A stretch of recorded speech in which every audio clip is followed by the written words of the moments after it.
Почитувани гледачи, ви посакувам добре дојде во најновото издание на емисијата 24 за животот. Среда за среќно, како што секогаш велиме во емисијава кога ќе дојде денот среда. И денеска да ви кажам со бувчево сум многу соодветно одбрана маичка, можеби не само поради температурите, туку затоа што бувот од секогаш и од грчката митологија наваму, па и во останатите култури представувал како птица на мудроста, така и се пренесува.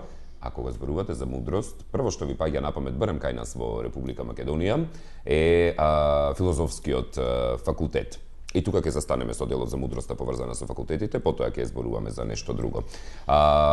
По однос на филозофскиот факултет, оттаму ни доаѓа гостинката која што денеска е во студиото и со која изминатите години секогаш сме разговарале баш со неа токму за отворениот ден на Универзитетот Свети Кирил и Методи. И посакувам добре дојде на професорката докторка Татјана Стојановска Иванова, со која што ќе разговараме токму за годинашниот отворен ден. Добар ден.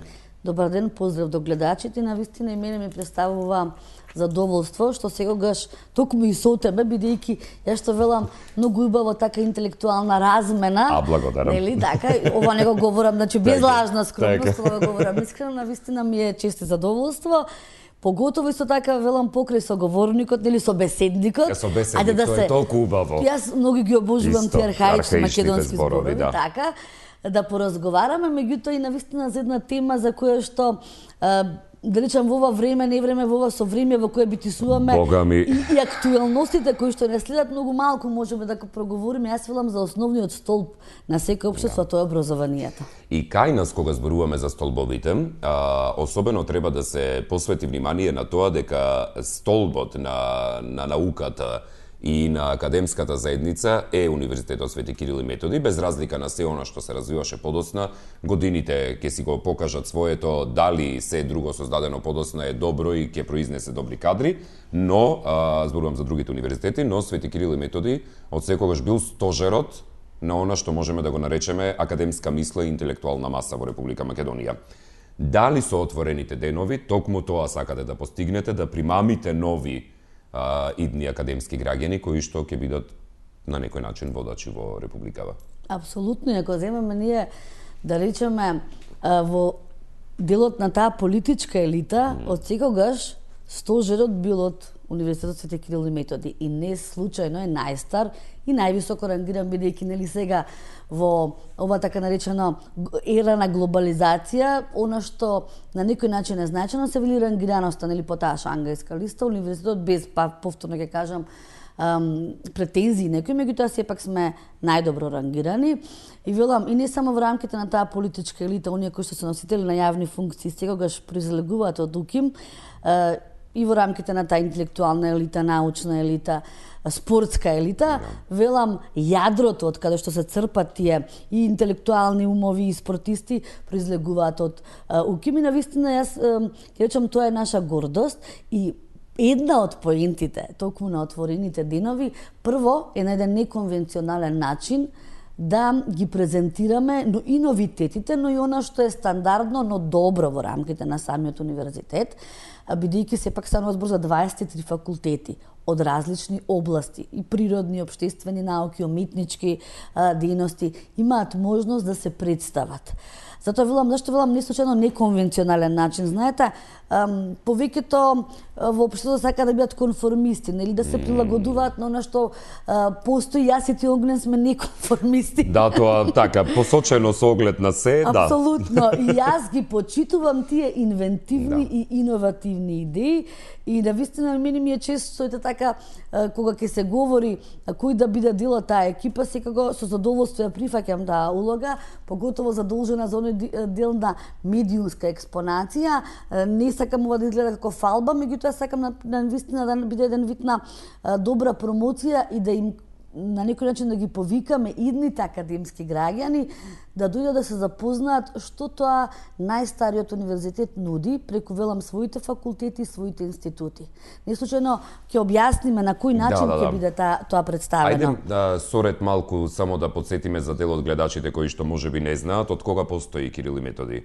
Кирил и Методи е најстар универзитет и постои повеќе од 70 години. Тоа знам дека имаше јубилеи, да. Јубилеи, така. Прво, 70 години. Значи, филозофски факултет годинава славеше 95 години. Сега тука има, знаете како, малку недвојбено одредени 95 затоа што првите единици на филозофски факултет токму се пред 95 години.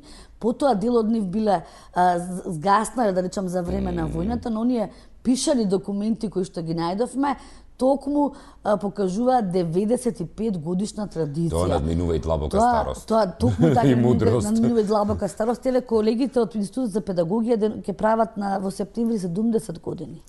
Значи, станува збор за една навистина традиција и не случајно често пати мотото на УКИМ и мотото на факултетите се визија, мисија, традиција. Да. Значи, нешто што опстои, затоа велам што постоело да се развива и да се носи во склад со современите општествени текови. И затоа е многу битно, бидејќи тоа е доказ и показ и за нашето битисување на некој начин. Знаете, кога имате вие нешто во рамките на образованието, да, кое што толку години обстојува и се развива, тоа доказ колку сте вие добри и колку сте квалитетни. Во колкава мера таквата традиција, сега зборувам можеби повеќе и општо за тој генерацијски јаз кој што се јавува. Во колкава мера таквата традиција и таквата долговечност на филозофскиот конкретно ќе речеме, на педагошкиот, на севкупно Универзитетот Свети Кирил и Методи, има потреба да ги зафати чекорите со кои што се движат денес тековите. Значи имате нови универзитети кои што се базираат на социјални мрежи, на таков вид на маркетинг, многу поинаков пристап до студентите. Колку е важно да се задржи дел од традицијата на она што е битисување и постоење на еден универзитет изминатите 70 и нешто години, а истовремено колку е важно да зафати чекор со сегашност. Многу е битно. Дали можеби поради тоа и се одлучувате за неконвенционален пристап? Апсолутно. Бидејќи знаете како идеален, јас велам идеален спој на нешто што е традиција, нешто што постои и опстои, но не можете да се базирате исклучиво на тоа, бидејќи знаете како велиме ние социолозите, ке ве згази времето. Имате нови општествени феномени кои што се на некој начин испливуваат на површина, на пиедесталот на значени општествени феномени. Еве социјалните мрежи ги споменавте. Значи, ќе се навратам од она моја професија. Знаете, пред 20 на 30 на години како примерен фактор на социјализација ние ги сметавме групите на врсници. Тие беа многу значени. Сега тоа е изменето. Американските социолози ги ставаат социјалните мрежи во мощен значаен фактор на социјализација, значи нешто што влие врз личноста да се изгради, врз неговиот целокупен, ајде да кажам, ментален хабитус, гледање на карактерот и така натаму. Значи не можете вие да се базирате само на нешто што е традиција, но не смеете ни тоа да го избегнете. Значи јас затоа велам, се прави еден одличен спој на традицијата, да се покаже дека нешто постоело и одредени теории, од друга страна, вие не можете до ден денес тие теории обстојат.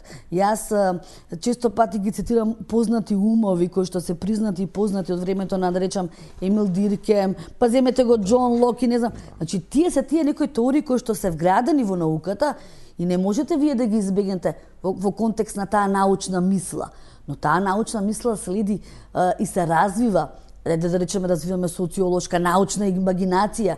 Добро е да полемизирате. Јас велам, обожувам да полемизирам со Ниче. Од аспект на неговиот антифеминизам, Фридрих Ниче, или антиморализам. Се залагам за сосема спротивно. Сега обожувам да полемизирам во смисла на тие тези кои што тој ги застапува, да се изнедат соодветни против тези и тоа да биде на едно ниво и со колеги, да речеме, филозофи, кои што, да речеме, се присталици на тој Ничеов дискурс, да полемизирате. Тоа велам, тоа е таа за мене интелектуална дебата. И затоа одлично, апсолутно, тоа е ментална гимнастика, ментална гимнастика на умот, па и духовна храна на некој начин. И затоа е многу добро, токму на тој отворен ден, ќе имаат можност сите оние кои што се заинтересирани. Јас говорам од сегментот на општествените науки, но сите факултети, 23 институти ќе бидат представени. Значи, оној кој што сака медицина ќе може да отпојде на штандот на медицински факултет, бидејќи многу убава замисла има. Значи, од една страна ќе има научна можност, да ги видат што до сега е створено, кои се дела напишани, ќе имаат можност да поразговараат со професорите.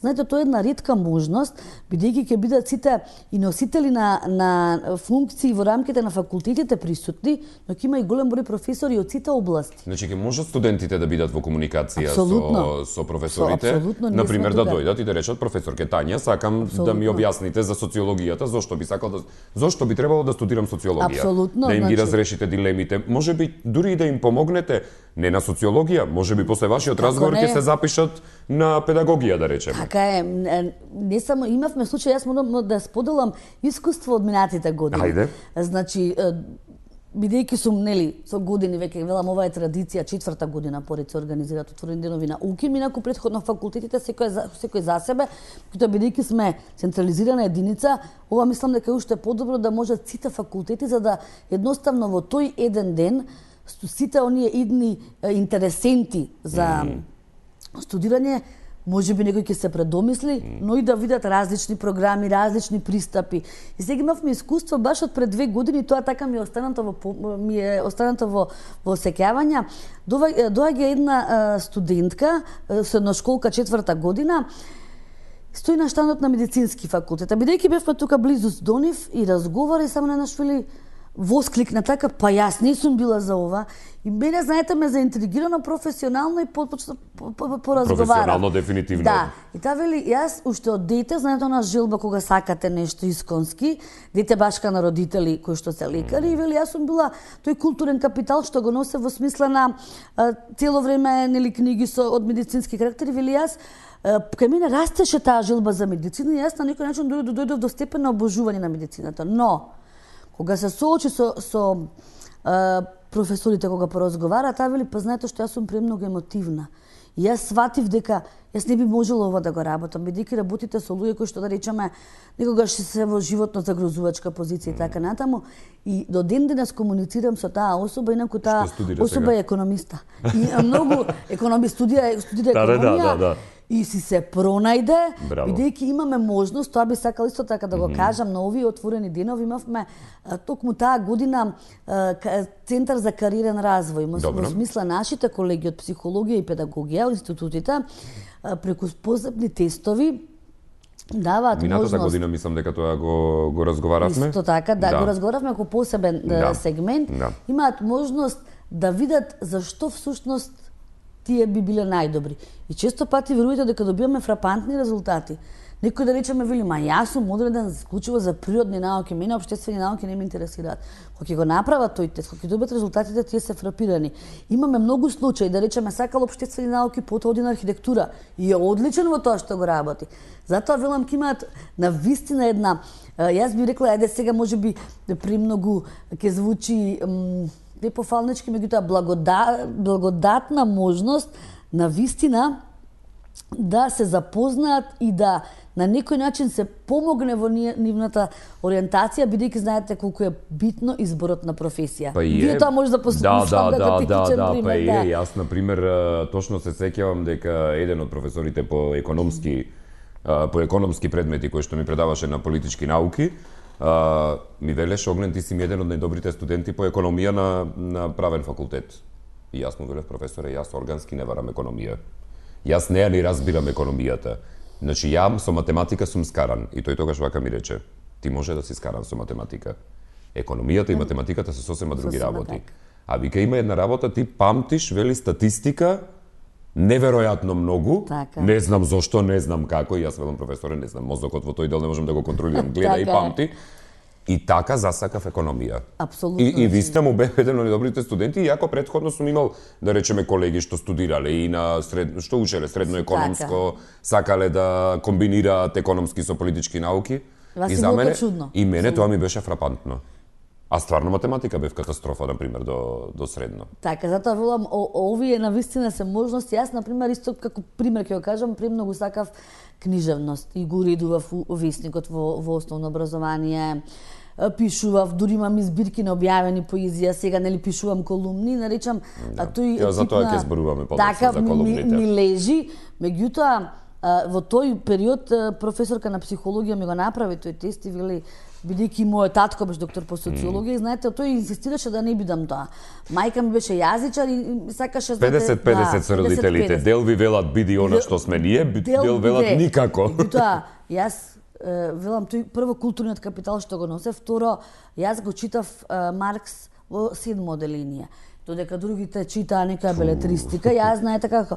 И сега може би тоа во мене тлело, иако бев ориентирана кон книжевност, а бев и на надпревар по биологија на ниво на Југославија. И сега знаете како, кај вас се мешаат и потоа, кога го направив тој тест, ја сватив дека на вистина социологијата ќе биде мој животен избор. И затоа велам, и не сгрешивте? Да, благодарам.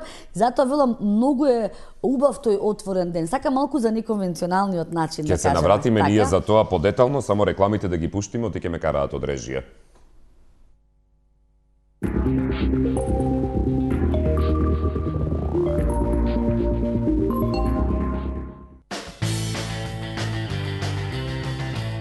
Профилот на LinkedIn си го среди? Прва прашуваш, а кога ќе си одиме? И се почесто сакаш сготвено, а не купено? Каков пензионер си станал? Започни од penzija.mk и информирај се за твојата заштева. Посакуваш да трае? Zenit Prepaid надополнувај и доби до 1000 денари бонус последните 10 месеци и користи го до кога сакаш и за што сакаш. Активирај со SMS Start на 1454. Повеќе за вас. VIP. Главоболка, затнат нос, кашлица, болки во мускулите, покачена телесна температура. Совладајте ги настинката и грипот со Кафетин Колд. Кафетин Колд содржи витамин С. Пред употреба внимателно да се прочита упатството. За индикациите, ризикот од употребата и несаканите дејства на лекот, консултирайте се со вашиот лекар или со фармацевт.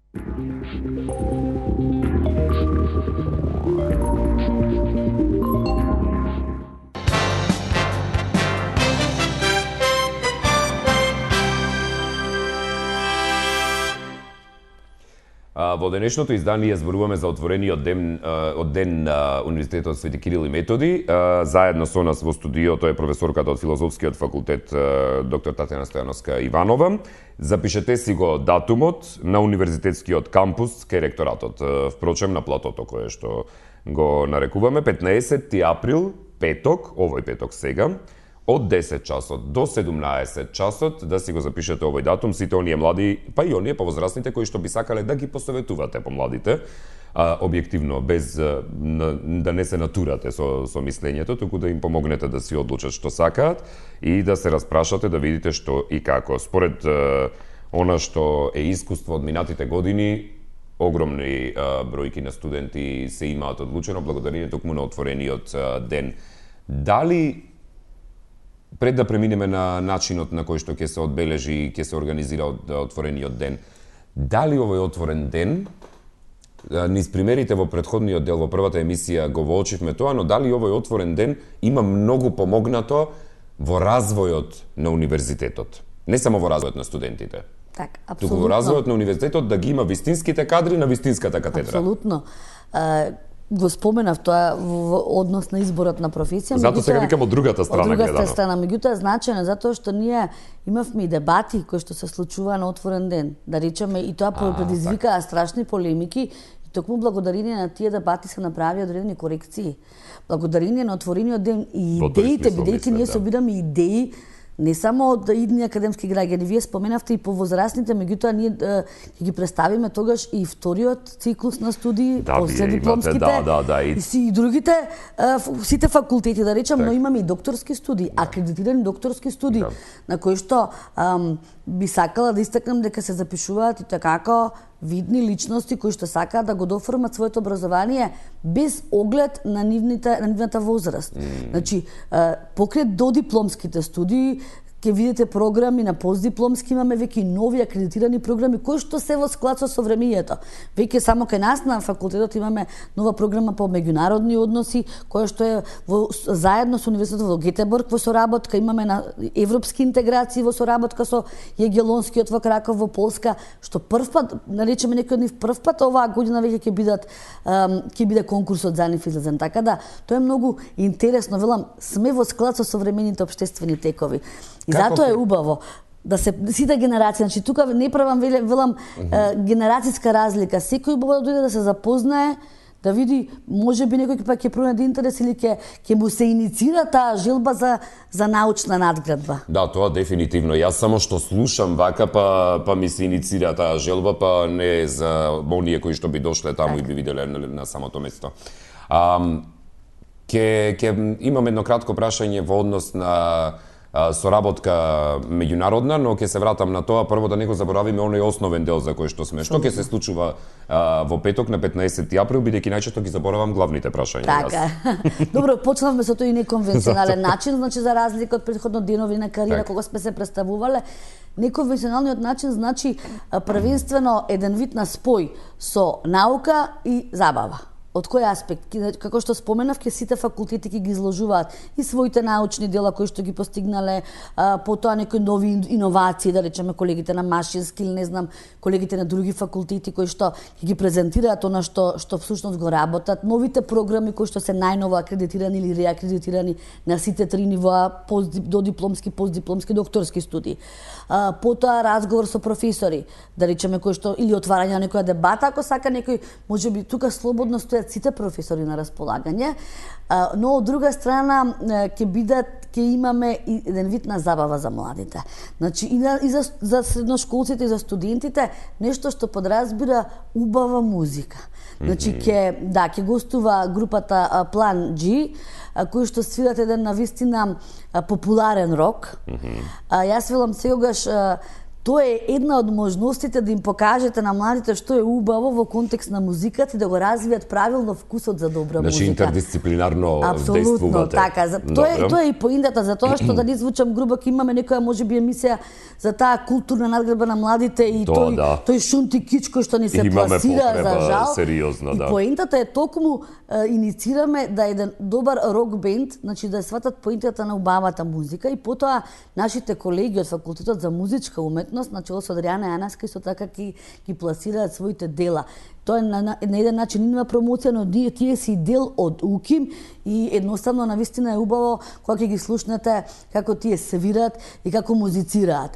Затоа велам тој неконвенционален начин и она што исто така значајно, она што го споменавте во контекст на таа интернационална размена. Па тоа ќе ве прашував, значи за признатоста тоа знаеме, не мора да зборуваме за тој дел по однос на дипломата, по однос на докторските, магистерските студии. Ме интересира, значи странски студенти доаѓање кај нас, наши студенти праќање во странство, соработка помеѓу универзитети кои што ја имаме.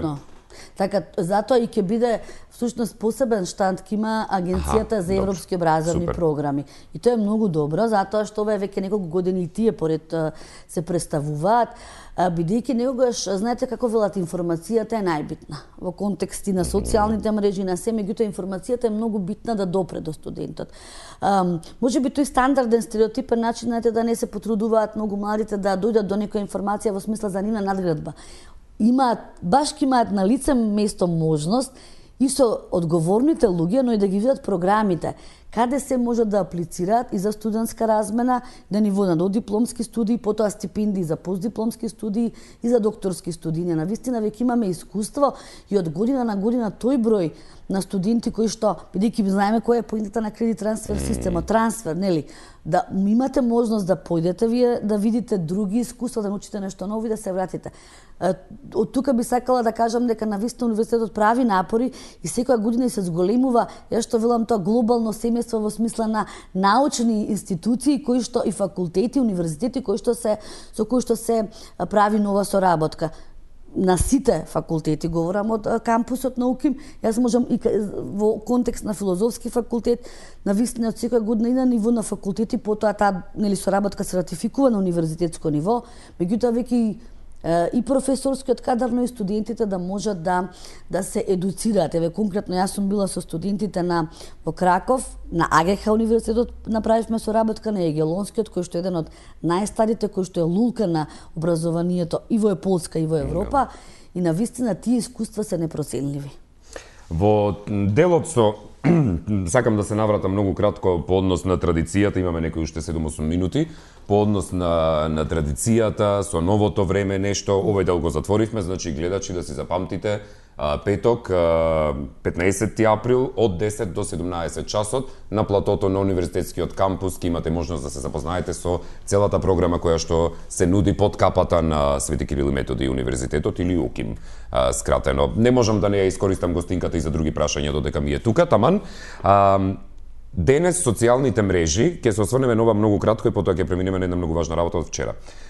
Но се поврзани. Денес социјалните мрежи вршат огромно влијание не само во развојот на генерациите, не само во менталитетот кој што веројатно ни се менува токму поради социјалните мрежи, иако матрицата на граѓаните овде е таа истата, но истовремено на социјалните мрежи имате и видни личности. Значи, има професори како вас, академици, јавни личности кои што вршат влијание, анонимни личности кои што достигнале огромен степен на влијание, па го вршат влијанието анонимно, без никој да ги знае, што значи се менува комплетно довербата и концептот на размислување.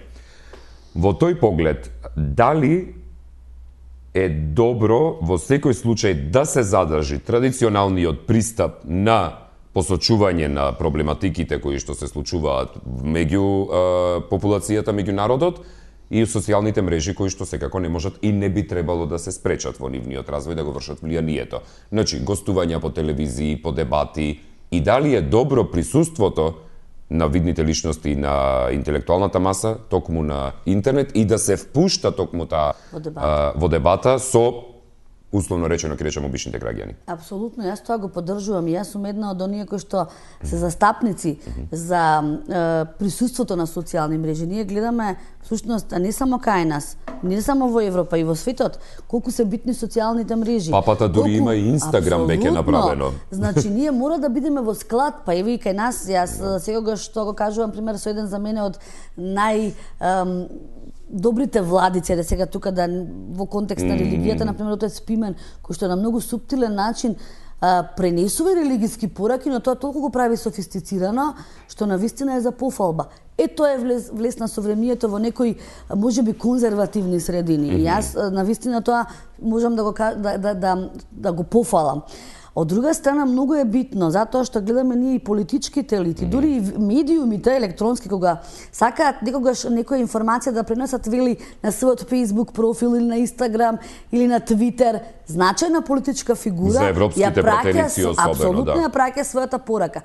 Пораката која што ќе се прати на социјалните мрежи, многу повеќе достигнува, многу повеќе личности ќе ја восприемат, врз основа на тоа често пати и придонесува за формирање на нивното мислење. Затоа велам, јавното мнение денес во голема мера се формира токму под влијание на социјалните мрежи. И случајно се обраќаат директно политичарите на социјалните мрежи, многу поретко него веќе на електронските медиуми. Дали има и апсолутно негативно влијание, дали има со оглед на тоа дека има периоди кога од социјалните мрежи настанува една таква хистерична реакција за многу работи. Хистерични реакции, например, не знам, конкретно настанува хистерични реакции во последнава година и нешто, да речеме, за учебници кои што се вклучени во образовниот процес, настануваат реакции за одредени ставови кои што се само сецнати вака како фотографија, па тоа е споделено, па настанува хистерија, па човек треба да се брани за нешто што него ни застапува како став, туку само го пренесува. Имавме случај само на кратко во контекст на учебникот на социологија, изваден дел, без да се прочита целината. Вие не можете, не се сите социолози прва, значи изваден од контекст, јас бидејќи го имам целиот учебник, тоа е став на познат и признат социолог. Значи, вие не можете да го негирате Гиденс. И сега, без да се прочита во смисла што не треба или како се пренесува во ведниот дел, сега тоа се вади од контекст, пример за политичките елити, дека се влегуваат во висок слој, па слоевитост имаме во секое општество ние. И токму тие што нема врска со кастите, значи зборуваме за слоевитост. Апсолутно, и тие, тоа е совремието, слоевите се во современото општество. И тоа што беше најинтересно што навистина политичката елита секаде влегува во високата класа, пошто не само по материјалното богатство, далеко е тоа, по моќта и угледот, по други социјални димензии кои што социолозите ги сметаат дека се значајни. Но да не бидеме само во тој контекст. Негативно влијание може, спомнавте хистерија, насилство, агресија, повикување на линч дури. И тоа е тоа што често пати доаѓате во ситуација да и самите се размислите дали навистина треба во таа мера и вие да посветувате внимание, но велам кога ги ставате, знаете на кантар позитивните и добри и негативните аспекти на социјалните мрежи, кај мене барем преовладува оној позитивен дискурс. Како професорка, бидејќи веќе почнавме за политиката, за моќта, злоупотреба на моќта, тука секогаш се споменува, можеби пак таквата хистерија, особено кон примерот со учебниците со слоевитоста, се јавува поради лошиот пример на политичка елита кој што го има во Република Македонија, па поради тоа луѓето хистерично реагираат дека некој е ставен над некого, да не завлегуваме во тоа. Како вие, бидејќи имавте остра колумна вчера, односно Сабајлево, како професорка, како социолог, како академски граѓанин и како граѓанка на Република Македонија реагирате на одлуката на на Ѓорѓе Иванов? Па да, тој е и мој председател и колега. Прво јас сум фрапирана. Затоа ве прашувам како се, бидејќи и вие колега, и вие председател, и како интелектуалец, како граѓанин, еве прво како обичен граѓанин реагирам, велам фрапирана. Извинете, ама не можев да останам нем сведок во името на идните генерации. Кога ќе се погледнам во огледало, сакам да бидам чиста дека нешто сум придонела. Јас го цитирав Рузвелт во мојата колумна, кој што на многу суптилен, на многу убав начин тоа го има кажано. Значи, кога ќе се прекрши законот, тогаш отпорот станува закон. И отпорот на некој начин вие сте повикани да реагирате на тоа. Не е својствено, затоа што, ајде во Диркемовски стил, ова што се прави води кон аномија. Аномијата што значи во едно општество? Тоа е најстрашниот дел од едно општество. Во смисла се дерегулираат сите општествени правила и закони. Значи, нема да знаете вие што е добро, што е правилно. Дали ќе се вратиме на Хопсовата белум омниум контра омнес, војна на секој против секого? Буквално, се враќаме на природна состојба. Зошто сме граделе држава? За да се сруши сето што сите тие законски регулативи се омаловажат, мислам дека тоа нешто е фрапантно. Од друга страна, ние градиме идни генерации. Како едукатор не можам да ги затворам очите и да ги затворам ушите и да се правам, мене тоа не ме интересира. Знаете, јас имам една лагодна позиција од аспект на универзитетски професор, не напротив. Како едукатор, кои вредности јас ќе им ги пренесам на младите луѓе? Дека е добро да бидеш егоист, етноцентрист, дека алтруизмот не аутизмот, се нешто нели кое што не е толку значајно. Немојте да бидете космополити, треба да кажам, нели? Треба да си гледате за себе си и за мал број личности. На пиедестал тие да ги ставам вредности, со ова што се направи тоа се стави. Какви модели идентификација ќе им дадеме ние на младите? Криминалецот па правете што сакате. Утре вие прекршите го законот, нема да одговарате за ништо. Значи, испервертирана реалност, една таква еродираност на вредносниот и морален кодекс, кој што за мене е фрапантно. И јас јавно кажав, сум работела со председателот на вистина неколку проекти кои се однесува на спортскиот бонтон, каде што всушност вие на пиедесталот на врвна вредност ја ставате толеранцијата. Со ова што се направи, имате класична хипокризија на неговиот вредносен дискурс. Што значи тоа? Говорите за толеранција, а повикувате на нетолеранција кон политички различниот, политички другиот. И затоа не можам да останам нем сведок, и затоа можеби жестоко реагирав, спремна сум на товарот на плеките да го носам тоа дека повикувам на отпор, но не може да биде, да остане ова како што е. Ви благодарам многу и за споделувањето на мислата по однос на новонастанатата ситуација со правно-политичката криза и за делот со социјалните мрежи кои играат многу голема улога во зачворување или во разчворување на правно-политичката криза и се разбира за крај 15 април петок од 10 до 17 часот. Сите секој добронамерник повелете и вие покана на вистина, мислам дека има убава можност за научно оплотување, но и за музичко, да речем така едемитна, за забава на сите оние кои што ќе бидат присутни. Многу ви благодарам за издвоеното време и се гледаме веројатно петок. Не за друго, јас можам за музиката да се придружам, а никогаш не знаете и каков порив ќе добиете за истражување. Апсолутно. Ви благодарам вас. Почитувани гледачи, вам ви благодарам за вниманието со кое што не следевте во текот и на денешното издание, да не ме караат од режија, веќе го надминавме времето. Се гледаме јас и вие во 16 часот и 15 минути очи во очи. Пријатно.